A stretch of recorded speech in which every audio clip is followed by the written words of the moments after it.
मला एक सांगा, उद्धवजी ठाकरे साहेबांचं डोकं एवढं कसं चालते? असं काय खातात ते? No, no, no, no.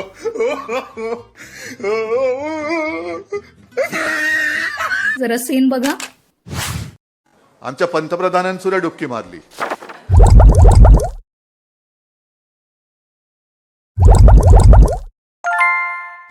पण एका बाजूला डुबकी मारल्यानंतर मला आज गणपती मंडळाच्या अध्यक्षांचं एक पत्र आलेलं आहे की एका बाजूला हा सगळा पवित्र सोहळा सुरू आहे, पण आता मागे गणेशोत्सव. आदल्या दिवशी नोटीस दिली गणपती मंडळांना की ज्यांनी पीओपीच्या मूर्त्या बनवल्या आहेत त्यांचं विसर्जन करायचं नाही. अरे पंतप्रधान डुबकी मारतात आणि गणपतीचं विसर्जन नाही. Pollution under control. नमामि गंगेचा उद्देशच हा आहे की गंगा नदीचे प्रदूषण कमी करणे.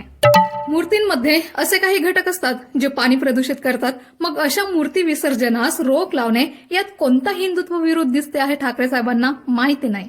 पंतप्रधान डुबकी मारतात आणि गणपतीचं विसर्जन नाही. हा काय प्रकार आहे? कोणतंही हिंदुत्व आहे? आणि सर्वच मूर्ती विसर्जनांना विरोध नव्हता, फक्त त्याच मूर्ती विसर्जनास विरोध होता जिथे पोल्युशन युक्त घटक वापरले गेले आहेत. आता प्रधानमंत्रींची गंगेमध्ये डुबकी मारण्याचा आणि पीयूसीचे व्हायोलेशन करणाऱ्या मूर्ती विसर्जनाचा काय संबंध? म्हणजे व्यक्तीचा डुबकी मारून बाहेर येण्यात आणि पोल्युशन युक्त मूर्ती विसर्जनात ठाकरे साहेबांना काही फरकच जाणवत नाही. आश्चर्य आहे. अरे पंतप्रधान डुबकी मारतात आणि गणपतीचं विसर्जन नाही. हा काय प्रकार आहे? कोणतंही हिंदुत्व आहे? हा तर वॉटर पोल्युशनला बढावा देत उपक्रम नमामि गंगेला खुलेआम विरोध करणे आहे.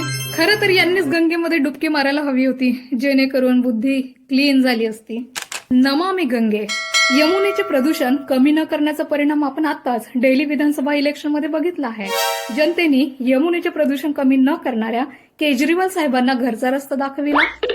नद्यांचे प्रदूषण कमी करण्यास योगदान देणे हेच अस्सल हिंदुत्व आहे. कारण ज्या नद्यांना धार्मिक महत्व आहे त्यांनाच प्रदूषित कसं करायचं एवढंही ठाकरे साहेबांना समजून घेण्यात दुर्मिळ झालं आहे.